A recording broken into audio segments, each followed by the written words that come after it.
Bonjour, c'est Romain Mousset. Aujourd'hui, je vous présente un livre, Comportement et éducation du chien aux éditions Éducalerie.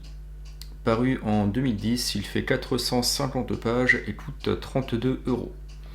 C'est un ouvrage collectif sous la direction de Thierry Bedossa et Bertrand Desputes. C'est un ouvrage qui regroupe beaucoup d'auteurs et je vais vous les présenter un à un. Avant toute chose, cet ouvrage est paru en 2010. En 2020 est paru Comportement et bien-être du chien, également aux éditions Éducalerie, que j'ai en ma possession et que je vous présenterai un peu plus tard dans l'année, j'espère. Cet ouvrage, je l'ai en ma possession depuis 10 ans maintenant, puisque je l'avais acheté en 2014. Lorsque j'avais fait ma formation de comportementaliste, j'y reviendrai. Et la cognition canine s'est beaucoup développée à partir des années 2012-2015, où là il y a eu énormément d'études scientifiques qui ont explosé. Donc je vous décrirai un petit peu le déroulé de l'ouvrage à travers ces chapitres, et vous verrez que la troisième partie, qui est une approche scientifique, est revue pour certaines parties. Pour avoir discuté déjà avec des éthologues sur la troisième partie, avec tout un axe scientifique et certaines études sur lesquelles se repose l'ouvrage, peut être discuté aujourd'hui. Néanmoins, comme vous le savez, sur mes vidéos, je n'ai pas la prétention de présenter un ouvrage dans son intégralité, et j'essaie à chaque fois d'articuler quelques axes de réflexion que je n'ai pas forcément développés au préalable. Donc je ne m'appuierai pas sur cette troisième partie scientifique et relativement indigeste pour les particuliers ou les personnes n'étant pas dans le métier, ou n'étant même pas intéressés par la chose scientifique en tant que telle. Néanmoins, pour tout l'aspect comportement et éducation, dans une certaine mesure, c'est des choses qui sont toujours d'actualité et qui sont donc une fois de plus indispensables pour tout un chacun. Donc, c'est un ouvrage écrit sous la direction de Thierry Bedossa. Thierry Bedossa, c'est un vétérinaire comportementaliste français exerçant à Neuilly-sur-Seine. J'avais déjà eu l'occasion de parler de lui lors de la note de lecture que j'avais faite de son ouvrage Tout sur le toutou. Thierry Bedossa est notamment président et créateur du refuge de Lava, et il était, je crois, à cette époque, si je m'arrête sur ça, il est éducateur comportementaliste attaché de cours à l'École nationale vétérinaire d'Alfort et président également de la SFC. Donc ça, une fois de plus, pour en apprendre plus sur lui et notamment sur son ouvrage Tout sur le toutou, je vous renvoie à la note de lecture concernée. Donc Bertrand Desputes, quant à lui, est docteur S-Sciences, directeur de recherche au CNRS, puis professeur d'éthologie des écoles vétérinaires françaises, notamment de l'École nationale vétérinaire d'Alfort. Co-responsable de l'enseignement d'éthologie cognitive à l'université de Paris-Nord en master d'éthologie également. Il est membre titulaire de l'Académie vétérinaire de France. Donc ces deux personnes ont créé, comme je le disais, un ouvrage collectif dans lesquels vont intervenir Monique Bourdin, qui est docteur vétérinaire diplômée de bactériologie de l'Institut Pasteur de Paris, diplômée d'immunologie générale et de sérologie de l'Institut Pasteur de Paris également, diplômée de mycologie générale, etc. Vétérinaire comportementaliste des écoles nationales vétérinaires. Nous avons également Antoine Bouvresse, qui est docteur vétérinaire, praticien dans le 92 et formateur pour la SCC et le SNPCC. Donc la SCC étant la Société Centrale Canine et le SNPC le Syndicat National pour les Professions du Chien et du Chat. Nous avons Catherine Collignon, qui est éducatrice de chiens spécialisée en rééducation comportementale et en comportement, responsable de Animalin, présidente du MFEC, le mouvement professionnel francophone des éducateurs de chiens de compagnie.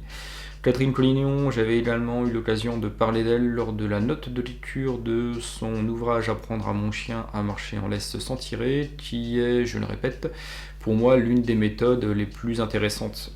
Non pas pour tout le conditionnement à la friandise et le travail au clicker, mais en tout cas sur la gestion de l'équilibre et le travail en longe. Nous avons également Nicolas Cornier qui intervient dans l'ouvrage, éducateur canin professionnel, passionné par les chiens depuis toujours. Il a appris son métier à San Francisco avec notamment Yann Dunbar. Nicolas Cornier, c'est le professionnel en France qui avait développé le concept de chien régulateur. Et il avait fondé le BP d'éducateur canin de C en Normandie, qui se passait donc via le centre de formation, le CFPPA de C. Donc nous avons également Florence Gonnet qui intervient. Elle est chargée de recherche au CNRS, au laboratoire d'éco-anthropologie et d'ethnobiologie, au Muséum d'histoire naturelle. Donc vous avez quand même énormément de personnes avec des CV importants qui interviennent dans l'ouvrage. Marie Morer, ingénieure agronome, doctorante à l'Université de Paris 6 et de génétique fonctionnelle et médicale à l'École nationale vétérinaire d'Alfort. Nous avons Karine Molinier, éducatrice comportementaliste, présidente du groupement européen des comportementalistes canins, le GECC, formatrice au centre d'études et de formation sur le comportement animalier. Nous avons Géraldine Sgro, docteur vétérinaire praticienne diplômée de l'École nationale vétérinaire de Toulouse. Elle a ensuite intégré l'École nationale vétérinaire d'Alfort pour suivre une année de formation spécifique sur l'élevage de chiens et des chiens de sport et le travail à l'UMES, l'unité de médecine de l'élevage et du sport. Je reviendrai sur ces propos dans une des parties de l'ouvrage que je souhaite développer. Nous avons ensuite Laurent Tiret, diplômé de l'École nationale vétérinaire d'Alfort, docteur de l'Université Paris 6 en génétique moléculaire et cellulaire du développement, maître de conférences en physiologie et pharmacologie à l'École nationale vétérinaire d'Alfort. Anime l'équipe de recherche sur l'identification des bases génétiques des mécanismes physiopathologiques des maladies héréditaires neurologiques chez les carnivores domestiques. Bref, que du beau monde. Nous avons également Isabelle Vieira, qui est docteure vétérinaire praticienne dans le 77 comportementaliste, présidente de la CEVAD et chargée de cours et de consultation en troubles du comportement à l'École nationale vétérinaire d'Alfort. Et enfin, Alain Weiss, docteur vétérinaire et comportementaliste, diplômé de l'École nationale vétérinaire de Toulouse. Il est auteur du livre Le comportement du chien et ses troubles aux éditions Medcom. Il est diplômé, ça c'est intéressant, du COAP, le Center of Applied Pet Ethology, vice-président de la Société européenne d'éthologie vétérinaire pour les animaux domestiques, membre du groupement européen des comportementalistes canins. Le docteur Alain Weiss, je m'attarde quelques minutes sur lui, avait fondé, durant les années 2010, l'EAPAC à Toulouse, l'éthologie appliquée pour animaux de compagnie, qui était une sorte de transposition de manière plus vulgarisée peut-être et plus facile d'accès du fameux COAP, là, le Center of Applied Pet Ethology, donc le centre d'application de l'éthologie sur les animaux. Et l'EAPAC de Toulouse, moi j'avais suivi la formation que le docteur Alain Weiss dispensait donc en 2014, lorsque j'en étais sorti avec mon fameux diplôme là, de comportementaliste médiateur pour animaux de compagnie. C'était lorsque j'avais quitté l'armée de terre, ma première formation en éducation dite positive, et j'avais pris conscience d'énormément de choses à l'époque. Donc l'EAPAC de Toulouse était à l'époque, si je ne dis pas de bêtises, le seul centre reconnu par l'État qui délivrait un diplôme de comportementaliste, c'était il y a 10 ans. Maintenant, tous les éducateurs canins sont comportementalistes sans forcément de spécialisation à l'issue. Donc, comme je le disais, c'est un ouvrage collectif qui contient plus de 550 notes de bas de page, autant de renvois à d'autres ouvrages bibliographiques, de renvois à des études scientifiques. C'est un livre vraiment complet et dense, un petit peu en ouvrage collectif, une version... Alors, la comparaison s'arrêtera là, mais Joël Dehaas avait écrit Tout sur la psychologie du chien, ouvrage que j'avais déjà présenté dans une note de lecture et qui était une approche assez globale du chien de compagnie. On va retrouver la même chose dans comportement et éducation du chien, mais avec une approche pluridisciplinaire, donc ce qui est aussi intéressant pour recouper les avis de plusieurs professionnels de divers secteurs. Donc là, vous avez vu, vous avez des scientifiques, vous avez des éducateurs canins, vous avez des vétérinaires, vous avez des comportementalistes, vous avez des chercheurs, vous avez beaucoup de personnes qui interviennent sur des parties spécifiques de l'ouvrage. Donc une fois de plus, comme c'est un ouvrage très dense, je vais vous lire le sommaire pour que vous puissiez vous rendre compte de ce que l'ouvrage propose et je vais articuler certains points clés. Cet ouvrage s'inscrit sur la série de notes de lecture, éducation et rééducation comportementale, je ne l'avais pas encore dit. Donc le livre est divisé en 3 parties. Donc la première partie étant le comportement de l'éducation et la rééducation du chien, donc partie qui peut potentiellement vous intéresser en tant que particulier possédant des chiens de compagnie, pardon. La deuxième partie va être une évolution des concepts et des approches concernant le chien. Ça peut potentiellement aussi être intéressant pour, voilà, pour avoir des grilles de lecture sur l'éducation et le comportementalisme, j'ai envie de dire l'éthologie en tout cas du chien, pour pouvoir éventuellement détecter les professionnels vers lesquels vous pouvez vous référer. Et la troisième partie, qui celle-ci est l'approche scientifique du comportement du chien, et comme je le disais, c'est la partie la moins facile d'accès, qui est beaucoup plus orientée là pour le coup pour les spécialistes ou les érudits. Donc, en chapitre 1, nous allons retrouver les modes de communication chez le chien, avec donc la communication tactile, acoustique, olfactive, visuelle, les altérations de la communication. En chapitre 2, on va retrouver le chien âgé, avec les expressions cliniques, le diagnostic, l'évolution, le prognostic, le traitement de l'alimentation. Bon, des choses relativement basiques, mais si on ne connaît pas les modes de communication chez le chien, ça peut toujours être aussi intéressant. Sur tout ce qui va être communication visuelle, communication acoustique, vous avez aussi en livre beaucoup plus synthétique les signaux d'apaisement de Thierry Drulas, que j'avais déjà présenté aussi sur ma chaîne YouTube, qui est une certaine articulation de ce chapitre 1.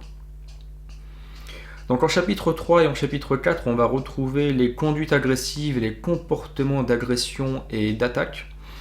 Donc là, vous avez 2 chapitres qui vont prendre une trentaine de pages afin d'expliquer donc voilà, les différentes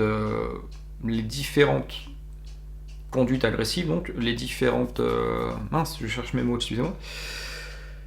Les différentes situations qui peuvent amener les chiens à être agressifs. Donc là, une fois de plus, dans tout sur la psychologie du chien de Joël Dehaze, vous aviez aussi pareil une trentaine de pages qui expliquaient un petit peu les différentes situations, les différents patrons moteurs qui pouvaient amener sur de l'agressivité. Donc je ne vais pas m'attarder là-dessus puisque je l'avais déjà développé précédemment.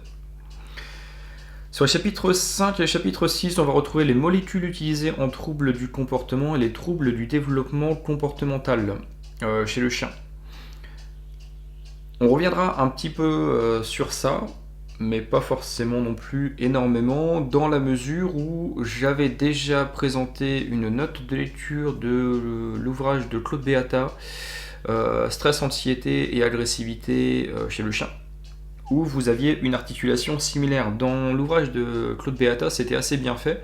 C'était de mémoire 7 problématiques sur 7 chiens différents, donc 7 chapitres, 7 histoires, où vous aviez à chaque fois le comportement que le chien faisait, le diagnostic que le vétérinaire en avait établi, le suivi médicamenteux et après l'évolution. Donc on va retrouver ça de façon moins vulgarisée, moins romancée, mais plus contextuelle, plus informationnelle, pardon, dans les chapitres 4 et 5, donc de Monique Bourdin, sur les molécules utilisées en troubles du comportement, et chez Isabelle Vira sur les troubles du développement comportemental, mais on reviendra un peu dessus. Chapitre 7, on va retrouver bientraitance et comportement en collectivité canine. Et chapitre 8 sur l'influence des conditions d'élevage sur l'équilibre comportemental du chiot. Et là, c'est intéressant, c'est l'un des points que je voulais développer sur cette vidéo, donc je reviendrai dessus après. Donc chapitre 9, chapitre 10, chapitre 11, on va retrouver établir une relation avec son chien, hiérarchie, dominance et agressivité, et les lois de l'apprentissage de la théorie à la pratique. Donc établir une relation avec son chien, ok. Qu'entendons-nous par chien de compagnie? À quoi pouvons-nous nous attendre avec un chien de compagnie? Bon, là c'est pareil, je ne vais pas forcément m'attarder plus là-dessus. Hiérarchie, dominance et agressivité. Dans tous les ouvrages, qu'ils soient majeurs ou bien même relativement succincts, vous avez toujours un point sur la hiérarchie, la dominance et l'agressivité. Parce que même en 2024, il y a encore des... Enfin, 2023, pardon, 2022, il y a encore des éducateurs canins assez réputés, assez suivis sur les réseaux sociaux qui continuent de plaquer des chiens au sol pour les soumettre ou les dominer. Donc il est intéressant toujours, si on n'en a pas conscience, d'avoir un petit éveil sur ça. J'ai déjà développé plusieurs vidéos sur ce sujet, notamment même la note de lecture de l'ouvrage de Barry Eaton, Dominance, mythe ou réalité. Après, des Don't Shoot the Dog, je crois, ouvrage de Karen Pryor que j'avais présenté également, qui date de 1981. Vous aviez déjà des chapitres qui articulaient sur, se remettre au goût du jour sur la dominance et l'agressivité chez le chien. Donc cet ouvrage est paru en 2010, on en parle encore, mais même dans le dernier ouvrage que j'avais présenté, je crois ouvrage majeur, qui était d'Audrey Ventura sur le chien, cet animal qui nous échappe, il y avait aussi tout un chapitre sur la dominance, puisque, une fois de plus, c'est quelque chose qu'il faut qu'on continue de répéter, puisque dans l'inconscient collectif, c'est toujours pas forcément acquis. Les lois de l'apprentissage de la théorie à la pratique, j'ai pas envie de développer ce chapitre-là, puisque je compte faire une vidéo sur un format 5 minutes, ou 10 minutes, je verrai en tout cas une petite capsule sur les lois de l'apprentissage et comment fonctionne un comportement chez un chien. Faire une version un peu synthétique de Don't Shoot the Dog. En 5 minutes pour vraiment comprendre le schéma type, que j'ai tendance à l'expliquer assez souvent maintenant lors de mes formations. Pardon. Et je m'étais dit que le faire sur un format 5 minutes ou 10 minutes pouvait être intéressant. Donc ensuite, on va retrouver chapitre 12, chapitre 13, chapitre 14, éduquer au quotidien, l'éducation canine qu'en théorie rime avec pratique et la rééducation comportementale. Donc 3 chapitres également encore de Catherine Collignon. Donc ça c'est pareil, c'est des choses que je vais survoler puisque on en a déjà parlé plus ou moins en ligne rouge sur les 6 ans d'existence de cette chaîne YouTube. Chapitre 15, l'école du chiot de Nicolas Cornier. Chapitre 16, le chien régulateur. Et chapitre 17, les techniques de communication avec le propriétaire du chien. Ça va plus être pour les professionnels qui veulent intervenir directement vis-à-vis de propriétaires de chiens. Donc vous avez des bases en programmation neurolinguistique, etc., potentiellement intéressant. Donc deuxième partie, l'évolution des concepts et des approches concernant le chien. Donc l'approche EMRA de Alain Weiss. Chapitre 19, les races canines, Histoire génétique et tendances comportementales de Antoine Bouvresse. Alors comprendre la génétique et les tendances comportementales sont extrêmement intéressants si on n'en a pas forcément connaissance. Pourquoi ? Parce qu'en fonction des races de chiens, on a sélectionné certaines races pour avoir des patrons moteurs spécifiques. Par exemple les labradors, les golden retrievers, la plupart des retrievers quand ils voient de l'eau, ils vont dedans. Pourquoi ? Parce que ce sont des chiens qu'on a sélectionnés génétiquement pour apporter des gibiers d'eau. Ça veut dire que c'est inscrit dans leur génétique, on n'a pas besoin de leur apprendre. Lorsque les personnes vont adopter, je ne sais pas, des border collies ou des bergers australiens, vous avez une importante probabilité d'avoir une prédisposition à courir après des objets en mouvement. Puisqu'à la base, on les a sélectionnés pour courir après des brebis ou des vaches. Si vous n'avez pas de brebis ou de vaches, certains chiens vont rediriger ces patrons moteurs sur le fait de courir après des vélos, courir après des voitures, etc. etc. Donc comprendre les tendances comportementales des chiens que vous avez peut aussi permettre de comprendre pourquoi est-ce que votre chien peut avoir une prédisposition pour tel ou tel type de comportement en fonction de sa race. Et la troisième partie, donc, l'approche scientifique du comportement du chien, l'histoire évolutive du chien et des races revisitées par la génomique, l'écologie et la socialité du chien, la communication, la perception, les expressions du chien et la cognition du chien. Donc je vous disais, c'est la partie la plus technique, qui a toujours aussi ses qualités, mais qui est beaucoup moins facile d'accès. Donc dans cette vidéo, j'avais choisi 3 axes de développement qui me paraissaient pertinents, parce que je ne les avais pas forcément développés dans d'autres vidéos précédemment, et qui sont toujours aussi intéressants à connaître pour les particuliers de chiens de compagnie que vous êtes potentiellement. Donc 2 parties finalement en une, 2 axes de développement qui vont se rejoindre. On va développer les troubles du développement comportemental chez le chien, donc c'est le chapitre 6 d'Isabelle Vieira. Isabelle Vieira, donc pour rappel, c'est une docteure vétérinaire comportementaliste chargée de cours à l'école nationale vétérinaire d'Alfort sur les troubles du comportement. Donc on peut dire que c'est une spécialiste du sujet. Donc pourquoi est-ce qu'il est important de comprendre ça, ou en tout cas pourquoi est-ce que j'avais choisi de développer cela, puisque le trouble du développement comportemental chez le chien ainsi que l'influence des conditions d'élevage sur l'équilibre comportemental du chiot, de Géraldine Sgro, dont j'avais parlé précédemment, qui est docteur vétérinaire spécialisé dans l'élevage de chiens, les chiens de sport et les chiens d'utilité, et elle était formée à l'unité de médecine de l'élevage et du sport. Donc ces 2 parties sont extrêmement importantes à comprendre. Parce que Joël Dehaas, donc vétérinaire comportementaliste belge dont j'ai déjà beaucoup parlé sur cette chaîne YouTube, explique que la génétique du chien sort durant l'adolescence. Ça veut dire que si vous avez adopté un chiot de 2 mois qui a grandi dans un élevage avec potentiellement un élevage de mauvaise qualité, sur différents facteurs sur lesquels je vais revenir là durant cette vidéo, s'il y a un impact inscrit génétiquement, on va dire, ça va se développer à l'adolescence. Ça veut dire que si vous avez adopté le chiot à 2 ou 3 mois, certaines problématiques qui sont présentes génétiquement de par la responsabilité de l'éleveur ne vont apparaître qu'à l'adolescence. Ça veut dire que vous pouvez avoir un chiot qui, grosso modo, de 2 mois à 6, 8, 10 mois, voire 12 mois, ne va pas forcément développer de problématiques, mais qui potentiellement, du jour au lendemain, ou alors en tout cas de façon très progressive, va commencer, je ne sais pas, à développer de la réactivité, de l'agression, de la frustration, des problèmes pour gérer ses émotions ou autres, et divers troubles du comportement qui peuvent apparaître au moment de l'adolescence.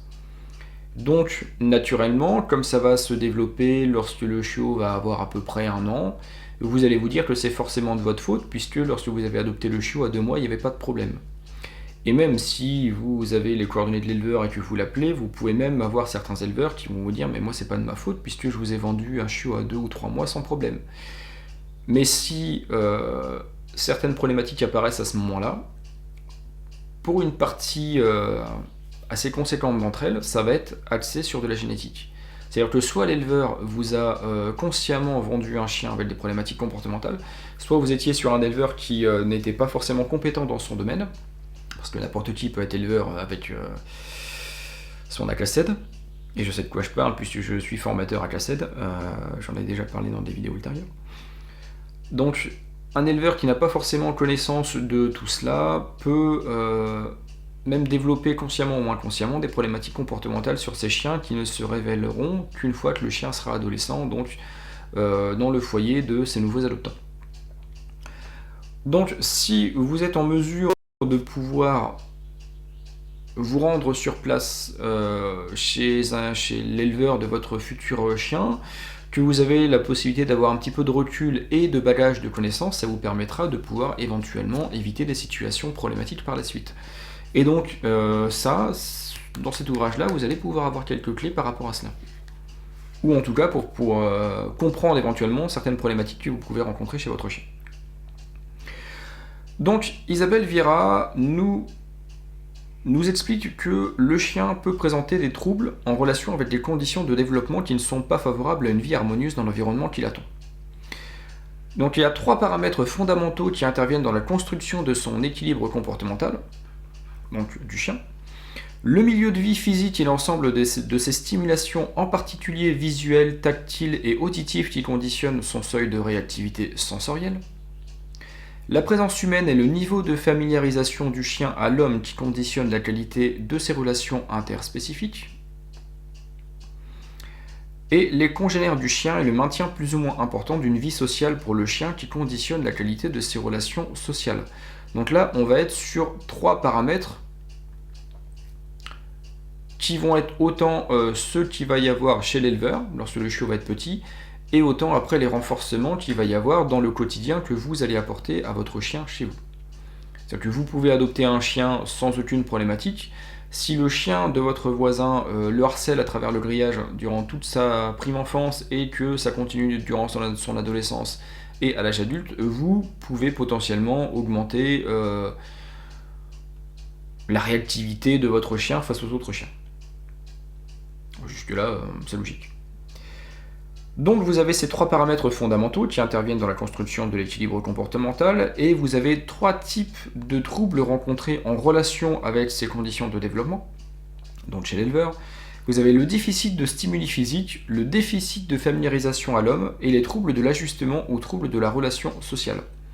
Donc ces 3 types de troubles rencontrés vont être vraiment les 3 piliers qui sont importants pour le développement comportemental du chiot.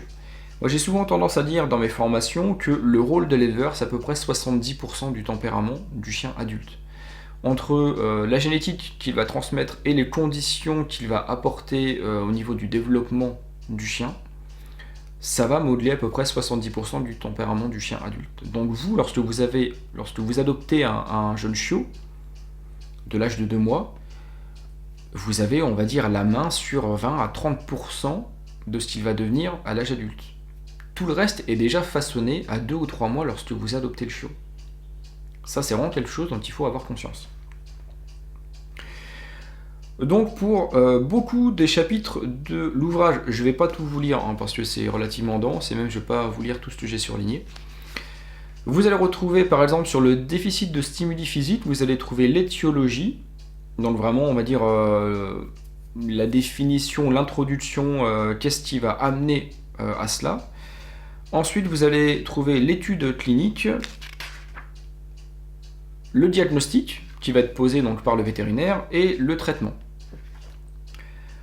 Donc si on prend par exemple le déficit de stimuli physiques, si on soumet le chiot à des environnements variés, des gammes de stimuli très différentes et des intensités de stimulation croissantes, le chiot s'habitue et son seuil de réactivité s'élève. De cette façon, le futur chien apprend à être indifférent face aux stimulations de toute nature et ne présente pas de peur face à un environnement quelque peu différent. Mais si le chiot grandit dans un milieu pauvre en stimulation ou avec des stimulations d'intensité faible et monotone ou avec des stimulations sans relation avec celles auxquelles il sera soumis après l'adoption, il développe un véritable déficit structurel des zones nerveuses spécialisées dans la gestion des informations sensorielles et un véritable déficit fonctionnel. Il devient progressivement incapable de vivre dans un environnement dont le niveau de stimulation est plus riche que celui du milieu de développement. Et là, on va arriver à un paradoxe français.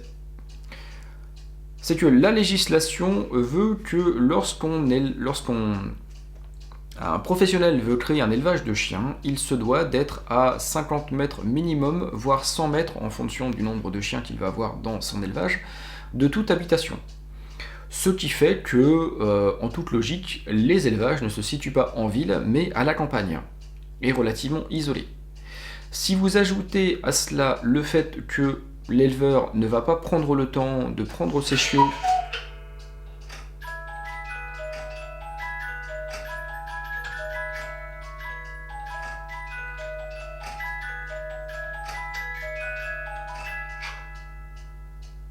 Pardon, c'est mon coucou de vieux.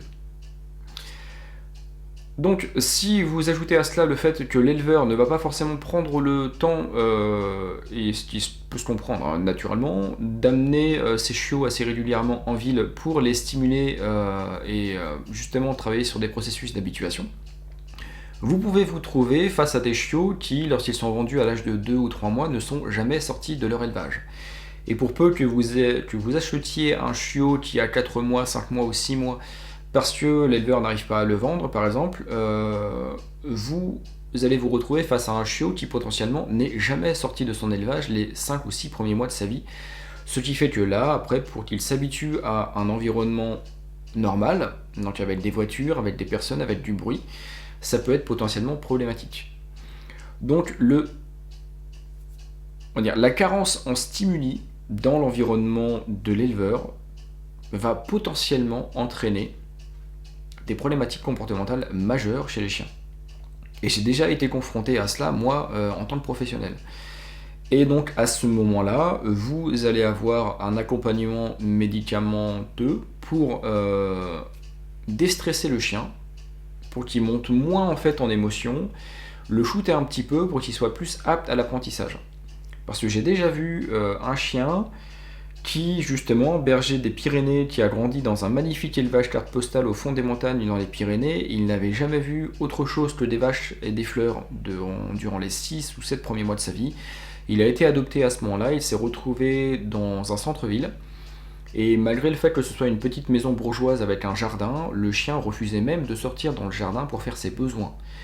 Les gens m'appellent parce que leur chiot n'est pas propre, et en fin de compte, en creusant un petit peu la problématique, on se rend compte que le chiot, c'est pas qu'il n'est pas propre, c'est qu'il a tellement peur de sortir, ne serait-ce que dans le jardin à cause des bruits environnants, qu'il préfère faire dans le salon. Donc là, on est sur un gros stimuli, une grosse carence en stimuli physique. Donc vous, vous allez avoir la carence en stimuli physiques, vous allez avoir les facteurs humains de renforcement. Et ça c'est aussi l'une des grosses problématiques qu'on va avoir. Les facteurs humains de renforcement sont certainement le pilier du maintien des réactions de peur. D'une part, l'éleveur, mais surtout l'adoptant, sont amenés à surprotéger le chiot afin de diminuer les risques de maladies et d'agressions extérieures en isolant le chiot de l'extérieur. Un éleveur qui ne laisserait pas ses chiots s'aventurer vers des lieux nouveaux ou qui ne les soumettrait pas à des situations comme des parcs de jeux bruyants, des rencontres, la mise en voiture, et les cantonnerait dans un espace sécurisé et uniforme, ne ferait que renforcer l'évitement ultérieur du chiot. Ne pas les laisser être touchés par les visiteurs par crainte de les traumatiser ou de leur transmettre des maladies est une erreur reconnue aujourd'hui comme source de peur ultérieure. Donc, une fois de plus, c'est une vétérinaire qui vous dit ça.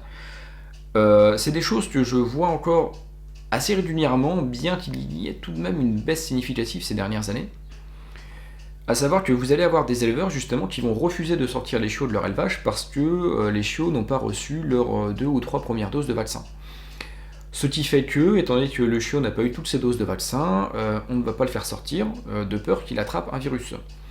Le problème, c'est qu'on est sur la meilleure période comportementale, durant la période de socialisation, on est sur la meilleure période comportementale pour que le chiot puisse s'habituer de façon optimale au futur environnement.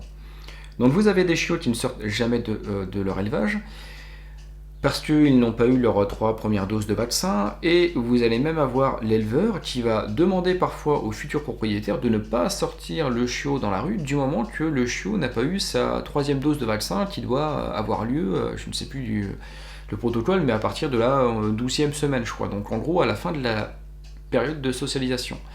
Et ça veut dire que pour essayer d'éviter au chiot d'attraper une petite maladie, je sais pas, une petite diarrhée quelconque, en fait, on va l'enfermer chez soi, et à ce moment-là, on va donc aggraver l'absence ou le déficit de stimuli physique. Et ça, c'est quelque chose qui est assez problématique. Donc n'ayez pas peur de sortir vos chiots dans la rue, dans des parcs, et de leur permettre de découvrir l'environnement en toute sécurité. Alors après c'est pareil, on peut avoir soit un déficit de stimuli physique, moi des choses aussi que je vois assez régulièrement lorsque je vais chercher mes enfants à l'école, c'est même des propriétaires de chiens qui arrivent avec des jeunes chiots devant la sortie de l'école, et des chiots qui souvent d'ailleurs sont stressés de voir tous les enfants qui crient et qui courent partout, pour les habituer. C'est pareil, si on fait de l'habituation et qu'on voit que l'animal est stressé, théoriquement il ne faut pas faire cet exercice-là, puisque justement on n'est plus dans de l'habituation, là on est dans de l'immersion. Et j'avais déjà parlé ça de l'habituation et de l'immersion dans des vidéos précédentes, donc je ne vais pas forcément développer ce sujet-là. Mais toujours est-il qu'il faut autant faire attention au fait de proposer à ces chiots des stimulations afin d'entrer dans un processus d'habituation, autant éviter de faire une mise en immersion s'il y a du mal-être ou du stress chez l'individu. Donc vous avez 3 réponses comportementales possibles, nous explique Isabelle Vira. Donc vous avez le stade panique où le chien va tellement être en stress qui va faire de la tachycardie, des mictions, des défécations émotionnelles, de l'évitement et de la fuite face au stimulus aversif. Vous pouvez avoir un stade agressif, qui est rare en cas de peur d'un environnement physique trop stimulant, mais en revanche il se rencontre plus fréquemment lorsque la peur se porte sur des individus de la même espèce ou d'une autre espèce. Si vous avez un chiot de 3 ou 4 mois qui est déjà réactif envers ses congénères, qui grogne et qui va développer des comportements d'agression, que ce soit d'agression de distanciation, on va dire, ou d'agression proactive, c'est-à-dire le chien qui va aboyer ou grogner pour maintenir à distance, ou le chien qui va aboyer et qui va même chercher à mordre, dès l'âge de 3 ou 4 mois, c'est des choses qu'il faut prendre en compte sérieusement. C'est pas une fois que le chiot a 6-8 mois, qu'il arrive en pleine adolescence, et qu'en plus il y a l'ajout des hormones par-dessus, qu'il faut traiter le problème. Généralement, dès les premiers symptômes, entre guillemets, il faudrait déjà que vous travailliez cette problématique-là. Donc le stade agressif et le stade inhibé, où là, généralement, vous allez avoir un chien qui va se prostrer de peur. On note une altération de l'activité exploratoire, une diminution de l'activité ludique, une prise alimentaire capricieuse, voire exclusivement nocturne ou en présence des maîtres qui le rassurent.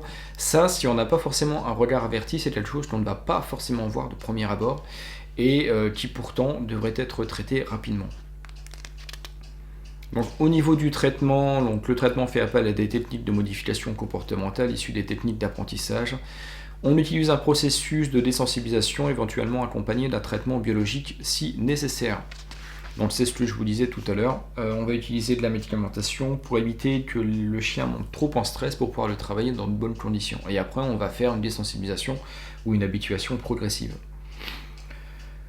Pronostic, prévention, ok, tout ça je passe. Déficit de familiarisation à l'homme, c'est pareil. Vous pouvez avoir des chiots qui ne vont pas interagir de façon optimale avec l'homme. Des chiots qui grandissent dans des élevages usines, même s'il y en a de moins en moins, ou des chiots qui n'ont pas forcément vu tout type d'hommes, tout type d'humains. Pareil, un chiot qui ne va grandir par exemple qu'avec une femme ou qu'avec un couple de femmes, mais qui ne va jamais voir d'homme dans sa vie, le jour où il va en voir un, c'est pareil, on va être sur un déficit de familiarisation. C'est-à-dire qu'après, ça peut entraîner ou de l'agressivité, ou de l'inhibition. De la panique, ça va être... Bon, si, après, ça peut se trouver, mais bon. Dans tous les cas, à partir du moment où on va avoir un déficit de familiarisation et un chien qui va avoir une modification comportementale parce qu'il va avoir un homme ou une femme ou une personne avec une grosse barbe ou bien même une personne de couleur, j'ai vu des chiens racistes entre guillemets qui justement vont développer de la réactivité parce qu'ils vont voir une personne noire qu'ils n'avaient jamais vu de personne noire auparavant. Une fois de plus, tous les chiens ne vont pas le faire. Ce n'est pas généralisable sur tous les individus, mais si vous avez un chien pour qui c'est le cas, bah c'est problématique et ça se travaille. Et j'ai eu le cas encore l'année dernière sur un Rottweiler. Un Rottweiler qui était réactif face aux personnes de couleur noire, et la problématique c'est qu'on a un monsieur qui a habité dans un quartier où il y avait des personnes noires. Donc autant dire que quand on est un homme blanc dans la rue qui se promène avec un chien qui va se mettre à grogner sur des personnes noires, ça peut potentiellement créer quelques tensions entre les individus. Mais toujours est-il que là, on peut potentiellement partir sur un déficit de familiarisation sans trop se tromper.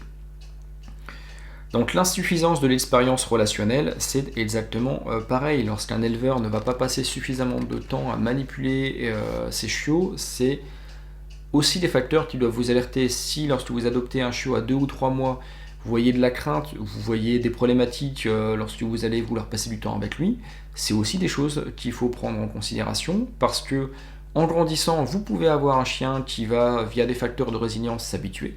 Autant vous pouvez avoir des chiens qui vont se conforter dans leur déficit et après, arriver à l'adolescence ou en tout cas arriver à partir du moment où les hormones vont rentrer en ligne de compte.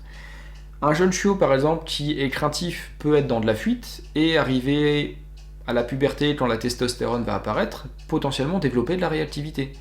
Et le même déficit, enfin le même stimulus qui provoquait précédemment de la fuite peut se mettre à provoquer de l'agression. Et vous pouvez avoir comme ça des chiots, moi ça m'arrive encore assez régulièrement, des gens m'appellent parce que le chien s'est mis à grogner comme ça du jour au lendemain depuis qu'il a 6-7 mois face à un stimulus spécifique. Et en fin de compte, en creusant la problématique, les gens avaient déjà remarqué que leur chien était réactif à ce stimulus, mais ça posait pas de problème jusqu'à l'arrivée des hormones. Bref. On va passer sur ça. C'était une partie tout de même qui est importante à comprendre parce que lorsque vous adoptez un chiot, avant même de choisir, si vous allez choisir la race que vous voulez, mais le choix de l'éleveur est extrêmement important à prendre en compte. Donc la deuxième partie sur laquelle je voulais revenir, c'était l'influence des conditions d'élevage sur l'équilibre comportemental du chiot. Ça va se faire assez rapidement. Là, il y a un chapitre que je voulais vraiment vous lire. C'est donc le développement comportemental du chiot. Dans cette partie, Géraldine Sgro va s'appuyer sur une étude qui date de 1960 qui va expliquer le développement comportemental du chiot en 3 étapes. Vous allez avoir la période néonatale qui va aller ensuite... attendez, je vais vous la retrouver parce que je voulais pas forcément partir sur ça. Ok, période néonatale, période de transition, période de socialisation. L'ouvrage, elle va être présentée comme ça, donc avec des graphiques explicatifs, c'est assez intéressant. Moi personnellement, je l'ai appris en 7 étapes. Période prénatale, puisque là après c'est la prise en compte du rôle de l'éleveur, période néonatale, période de transition, période de socialisation, période de puberté, période juvénile, et voilà. Et l'âge adulte après, etc. Mais toujours est-il que là on est vraiment sur période néonatale, transition, socialisation, on va être sur 3 étapes du rôle de l'éleveur. Donc pourquoi est-ce que je voulais revenir sur ça, puisque une fois de plus, le rôle de l'éleveur va être important. L'éleveur professionnel, mais même si vous souhaitez faire une portée de votre chienne, sachez que vous allez devenir éleveur entre guillemets, et à ce moment-là, ça va être à vous de faire cela.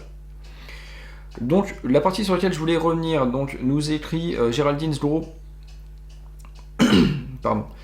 Le travail de l'éleveur doit se baser sur la connaissance des spécificités du chien et du développement comportemental du chiot pour essayer d'obtenir le meilleur équilibre comportemental du chiot. Donc déjà avoir des connaissances préalables et pas juste passer sur la cassette, ce serait bien.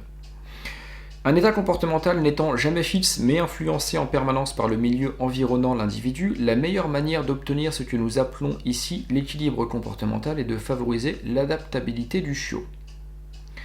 Cette adaptabilité est conditionnée par les rencontres du chiot avec des congénères ou d'autres espèces durant son jeune âge, mais aussi par les expériences qu'il aura eues dans le cadre de son environnement physique.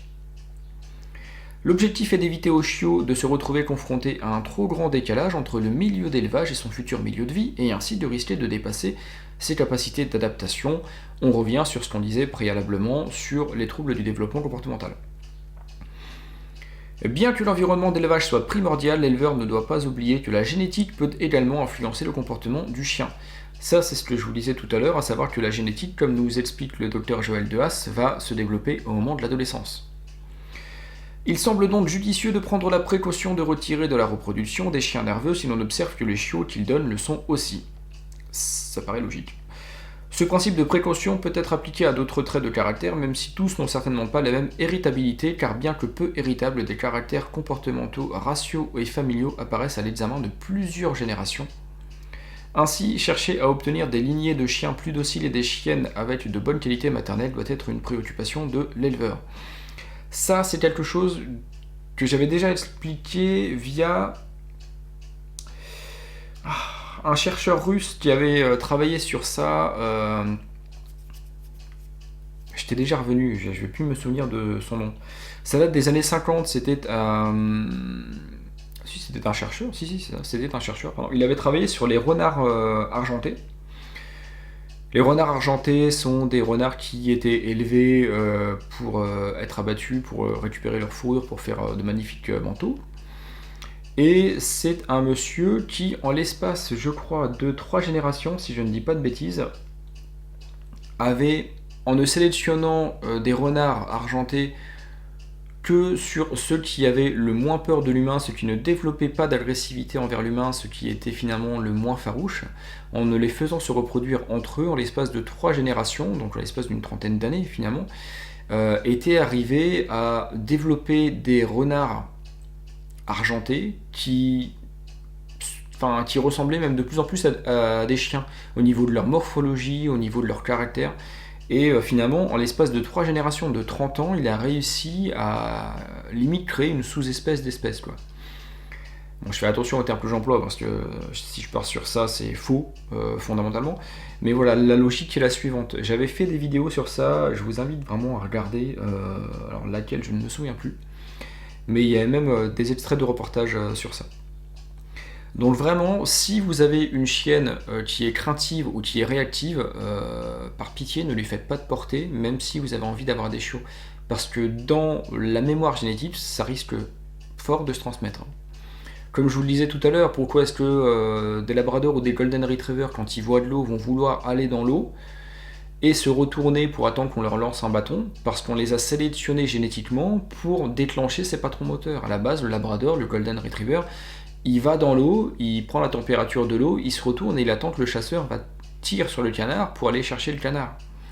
Comme maintenant, la plupart des gens qui prennent des labradors ou des golden ne sont plus des chasseurs, Qu'est-ce qui se passe? Eh ben, c'est ce que je viens de dire, savoir que le chien va dans l'eau, il se retourne et il attend qu'on lui lance quelque chose pour qu'il puisse le rapporter. Puisqu'à la base, il est sélectionné génétiquement pour ça. Donc c'est-à-dire que même si depuis plusieurs années, un éleveur n'a pas sélectionné ses capacités de chasse, toujours est-il que c'est inscrit génétiquement. Tout comme nous demeurons des chasseurs-cueilleurs, ce qui fait que même un enfant de 1 an, de 2 ans, il va cueillir des fleurs, des fruits, décrocher ce qui brille dans les arbres, enfin ce qui brille, bref.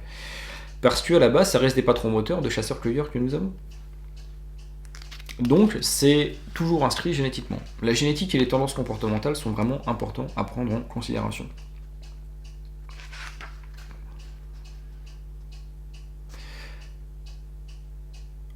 Donc il est expliqué aussi qu'en élevage, généralement ce que les éleveurs ont tendance à faire, c'est d'isoler la chienne avec ses chiots et justement pour des mesures d'hygiène, de ne pas laisser d'autres adultes de l'élevage interagir avec les chiens.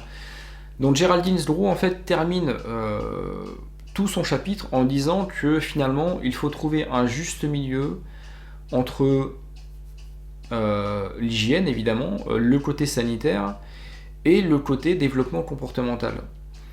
Parce que ce qui est intéressant, et j'en finirai après sur ça, Géraldine Sgro écrit que, en élevage, la non-utilisation d'autres adultes que la mère est liée au défaut d'informations précises sur le bénéfice que cela peut apporter. À notre connaissance, une seule expérience scientifique mentionne les effets de l'exposition des chiots à d'autres chiens que leur mère. Ubrecht a fait l'expérience d'exposer des chiots de 5 mois, 1 heure par jour pendant 2 mois à d'autres chiens. À l'issue des 2 mois, il a constaté un accroissement des interactions sociales et conclut qu'un tel enrichissement mène à des patrons moteurs de plus en plus complexes. Peu d'élevages disposent d'infrastructures permettant ces interactions. En effet, en élevage, en bâtiment où la séparation des secteurs est généralement marquée, les jeunes sont souvent séparés des adultes car, selon les éleveurs, les risques de morsure est trop important. Or, dans les élevages en meute, dans un groupe composé d'individus eux-mêmes équilibrés, il y a peu de comportements agressifs. Les scientifiques vont s'appuyer sur des études scientifiques pour développer eux-mêmes des thèses ou des théories. Il y a aussi, de façon empirique, énormément de choses qui peuvent s'analyser dans la nature. Et il y a beaucoup de recherches, beaucoup d'observations qui ont été faites, où lorsque vous avez des chiens féraux ou des groupes de chiens qui vivent dans la rue, lorsqu'il y a des portées, il y a souvent plusieurs adultes qui vont rester avec la mère, ce qui fait que les chiots ne vont pas avoir comme unique interaction intraspécifique qu'avec les interactions avec leur mère, mais ils vont en avoir avec plusieurs adultes. Et ça va être extrêmement important. On peut faire la corrélation avec l'humain. Un enfant humain qui ne va interagir qu'avec ses parents va apprendre à n'interagir qu'avec 2 types de personnalités différentes. Alors que si vous avez un enfant qui va grandir dans un milieu social où il va interagir avec, je ne sais pas, des frères et sœurs, des oncles, des tantes, qui va être mis en collectivité, en crèche ou alors chez une assistante maternelle par exemple, vous allez avoir des enfants qui vont apprendre à analyser, développer et interagir avec des personnalités différentes, des personnes d'âge différents, etc., etc. Et tout ça va augmenter considérablement les capacités de communication de manière générale. Donc c'est valable chez les humains, c'est valable aussi chez les chiens, c'est des choses que j'ai déjà dit. Les lois de l'apprentissage, les tendances comportementales non, les lois de l'apprentissage sont exactement les mêmes chez les chiens, chez les chats, chez les humains, en gros chez la plupart des mammifères.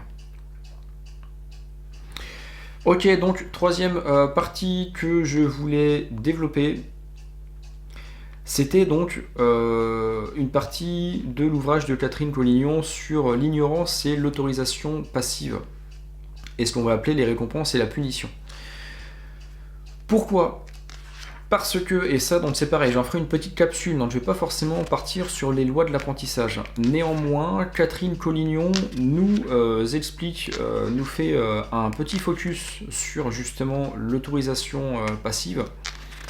Et ça, je trouvais ça intéressant de revenir sur ça. Si j'arrive à mettre la main dessus. Voilà. Qu'entendons-nous par ignorer un comportement ? Ça, c'est des choses que vous pouvez voir souvent sur Internet, d'éducateurs qui vont vous dire Voilà, si vous avez un jeune chiot de 2 mois qui vous saute dessus, vous, voilà, vous tournez dos à lui, vous ignorez le comportement. Pourquoi? Parce qu'après, bon, si c'est bien fait en soi et si c'est fait au bon moment, mais j'avais déjà fait une vidéo sur ça, sur l'ignorance du comportement, je sais pas si elle s'appelait comme ça. Et bref, toujours est-il que j'ai déjà fait une vidéo sur ça. Euh, voilà, s'il s'agit juste en fait de tourner le dos au chien, c'est ni plus ni moins que appliquer un mode de communication canine en soi. Après, ça dépend comment c'est fait. Mais pourquoi je voulais revenir sur ça?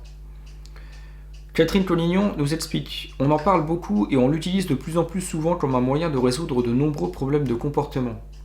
Mais l'ignorance doit être utilisée judicieusement et ne doit pas être confondue avec l'autorisation passive. Tout ce qui n'est pas interdit par le maître est considéré comme autorisé par le chien. C'est pourquoi il convient de distinguer plusieurs types d'ignorance et plusieurs façons et raisons de l'utiliser. Il y a l'ignorance totale qui consiste à ne pas parler, à ne pas regarder et à ne pas toucher le chien. Le chien n'existe plus socialement. Ce type d'ignorance a un impact très fort sur le mental du chien et il est judicieux de l'employer avec parcimonie. On peut aussi ignorer un chien avec comme objectif de le punir. Ce type d'ignorance peut être assimilé à de la bouderie. Le maître n'est pas content et il signifie au chien qu'il ne veut plus entrer en contact avec lui. Le chien comprend par l'attitude du maître que celui-ci l'évite en refusant désormais tout contact social. On peut ensuite ignorer certains comportements pour en renforcer positivement d'autres. Nous préférerons alors parler d'attitude neutre. Dans ce cas, l'ignorance est utilisée comme une technique d'éducation. Il y a interaction entre le chien et l'éducateur par le fait même de regarder le chien et d'attendre qu'il propose un comportement que l'on va renforcer positivement, car on aura décidé de le voir se répéter. Et il y a enfin le fait d'ignorer, ou plus exactement de se détourner du chien, après lui avoir d'abord signifié par le regard que nous avions bien remarqué ce qu'il était en train de faire, mais que nous nous en désintéressions. Ce type d'ignorance a un bon impact sur le chien qui manipule pour obtenir une réaction ou pour les chiens qui tentent de nous attirer vers une stimulation. Bref. Donc, vous pouvez voir que dans l'ignorance du comportement, le fait d'ignorer le chien, comme on peut le dire assez facilement, il y a plusieurs subtilités. Par exemple, si vous avez un chien qui va vous sauter dessus pour vous dire bonjour, là à ce moment-là, le fait de vous tourner, ou en tout cas ne serait-ce que de tourner la tête ou de tourner la ligne d'épaule, on n'est pas obligé de faire un 180 degrés autour du chien, enfin face au chien, à ce moment-là on va couper l'interaction. Mais si par exemple vous avez un chien qui vient vers vous, que vous anticipez la caresse, il n'y a pas de problème, il ne vous a pas sauté dessus. Mais que vous n'avez pas suffisamment anticipé, qu'il va vous sauter dessus, si là à ce moment-là vous tournez la tête, vous êtes dans l'ignorance du comportement, mais par contre dès que le chien met les 4 pattes au sol, et que là vous le caressez, vous renforcez le bon comportement. Si vous faites un 180 degrés, que vous ignorez le chien pendant 30 secondes, mais que vous n'allez pas forcément renforcer le fait qu'il a arrêté de vous sauter dessus, bah déjà c'est pas bon au niveau de l'éducation, au niveau du timing, mais en plus vous n'allez pas être en train de travailler ce que vous souhaitez travailler, en soi le fait qu'il arrête de vous sauter dessus. Mais bref. Ça, l'ignorance de comportement à ce moment-là, ça peut être potentiellement intéressant, si c'est bien fait au bon moment.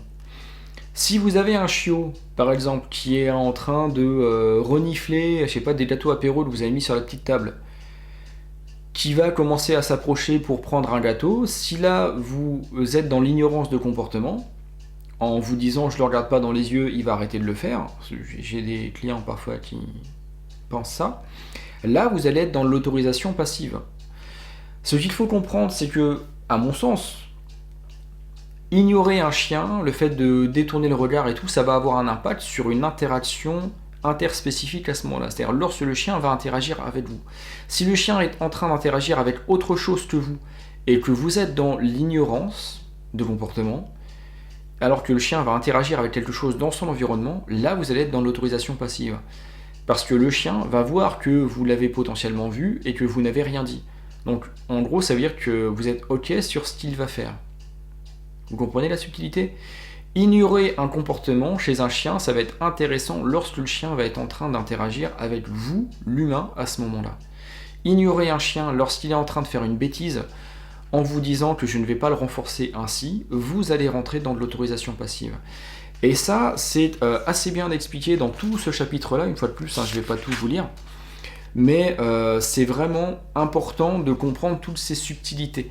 Parce qu'il y a pas mal de personnes qui vont justement voir une petite vidéo, un petit tuto de 5 minutes et se dire ok c'est bon j'ai compris. Mais en fin de compte, lorsque vous voyez la mise en application au niveau du timing, bah c'est clairement pas bon.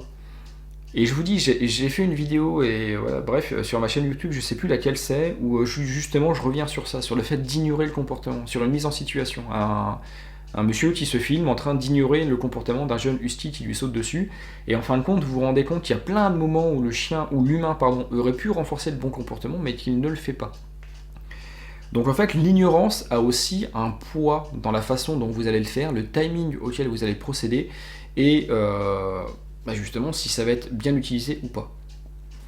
Donc voilà, ça c'est 3 aspects que je voulais développer en vous présentant cet ouvrage. Une fois de plus, je n'ai pas la prétention de développer les 450 pages du livre, d'autant qu'il y a plein de sujets que j'ai déjà développés dans d'autres vidéos.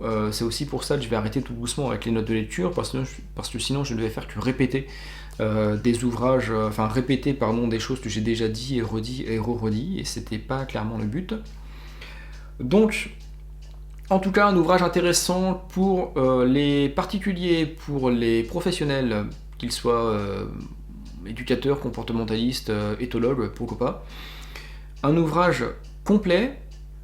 Pour moi, voilà, comme je vous dis, c'est le Tout sur la psychologie du chien de Joël Dehaas, mais en approche pluridisciplinaire, donc avec plusieurs regards, parfois des redites, comme là je vous ai cité par exemple Géraldine Sgro revient en synthétisant des propos d'Isabelle Viera, mais vous avez finalement 2 professionnels qui vont partir sur une même base pour développer 2 aspects majeurs. Bref. Un ouvrage qui vraiment est intéressant, il date de 2010, c'est Comportement et éducation du chien aux éditions Educagri, est paru en 2020, Comportement et bien-être du chien, que je développerai dans une prochaine note de lecture. Ouvrage que j'ai aussi en ma possession depuis 4 ans maintenant, que je ne prends pas le temps de présenter. Celui-là, je l'ai déjà depuis plus de 10 ans, et il est vraiment, vraiment intéressant. En tout cas pour tout l'aspect comportement et éducation. Et mode de communication et cognition du chien. Pour l'aspect scientifique, je repasserai, mais c'est pas mon cœur de métier. Je vous remercie de m'avoir suivi, prenez soin de vous, et je vous dis à bientôt.